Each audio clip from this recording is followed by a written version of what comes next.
High court के अंदर cases की समाअत सुबह 9 बजे शुरू हो जाती है और केसेस अपनी प्रायोरिटी लिस्ट के हिसाब से उनको सुना जाता है। सबसे पहले जो रेट पिटीशंस होती हैं, इसी तरह जो जमानत के मुकदमात होते हैं और उसके बाद जो अपीलें होती हैं वो सुनी जाती हैं।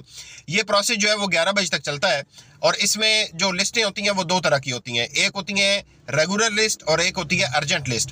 अर्जेंट लिस्ट का मतलब आपको समझ आ रहा होगा कि जो फौरी नौइयत के मुकदमात होते हैं। इसी तरह जो रेगुलर लिस्ट होती है उसमें भी फिर आगे दो कैटेगरीज होती हैं, एक रेड लिस्ट होती है और एक वाइट लिस्ट होती है। तो वाइट लिस्ट जो है वो अपनी तरतीब के हिसाब से चलती है, उसको सुना जाता है।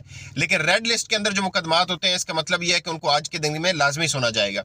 तो ये प्रोसेस जब खत्म होता है करीब 11 बजे के करीब, तो फिर आधे घंटे की पौने घंटे की ब्रेक होती है और उसके बाद डिविजनल बेंचेस शुरू होते हैं। डिविजनल बेंच को आमतौर पर डीबी कहा जाता है और इसके अंदर एक हाई कोर्ट का सीनियर जज होता है और एक जूनियर जज होता है।